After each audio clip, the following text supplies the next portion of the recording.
पडद्यावर आपण जेम्स बॉन्डच्या थरारक कारवाया पाहतो किंवा टायगरला देशासाठी लढताना पाहतो. पण प्रत्यक्षात गुप्तचर संस्थांचं काम इतकं साधं नसतं. हो, अगदी बरोबर. एका छोट्याशा चुकीच्या माहितीमुळे चक्क देशाचे नकाशे बदलू शकतात. नक्कीच.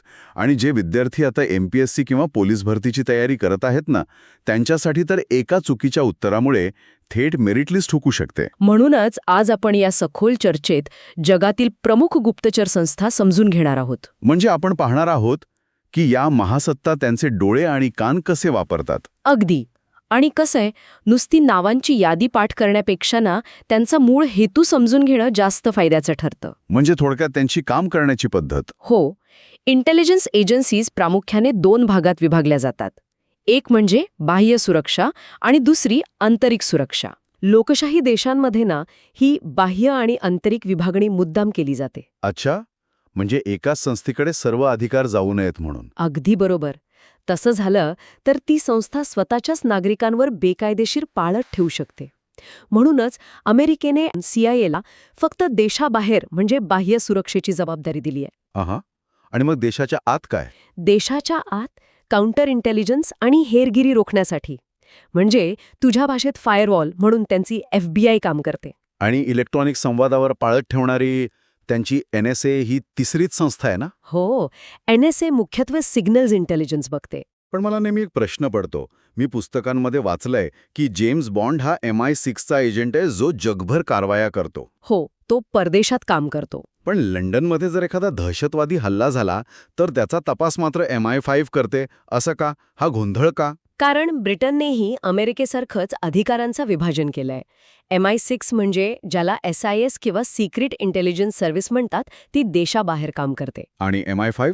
MI5 ही त्यांच्याच देशातल्या आंतरिक सुरक्षेची काळजी घेते. अच्छा. आणि यासोबतच सायबर सुरक्षा आणि माहिती संकलनासाठी त्यांची GCHQ ही संस्था कार्यरत आहे. बरं, आता रशियाबद्दल बोलूया.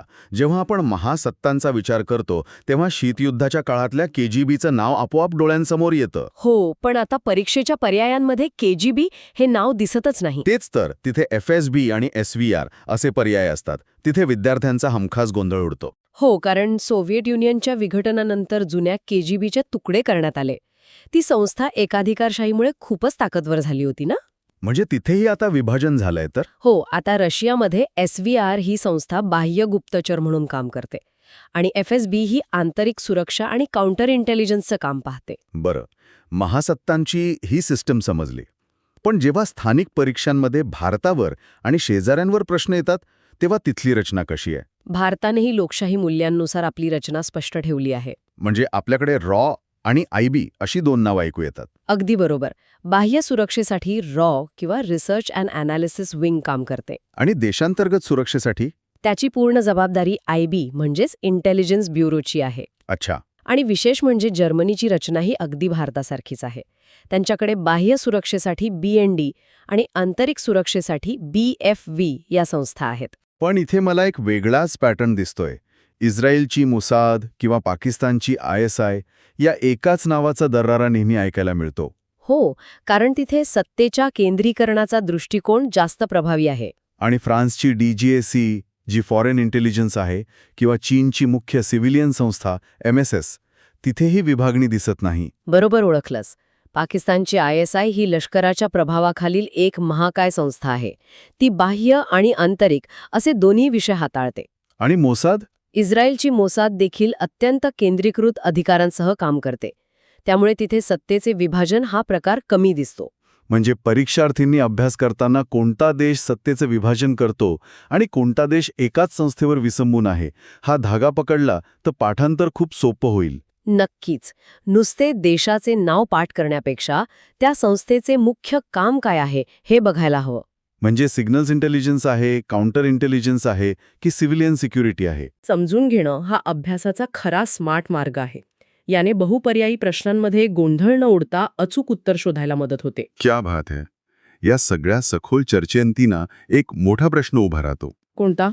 अमेरिकेची NSA आणि ब्रिटनची GCHQ या संस्था सायबर आणि सिग्नल इंटेलिजन्सवर काम करतात. हो, करतात ना. मग आजच्या या इंटरनेटच्या युगात जिथे माहिती एका सेकंदात जगभर फिरते, तिथे या सायबर गुप्तचर संस्थांसाठी देशाची सीमा नक्की कुठे संपते आणि कुठे सुरू होते, हा खरोखरच विचार करण्यासारखा प्रश्न आहे.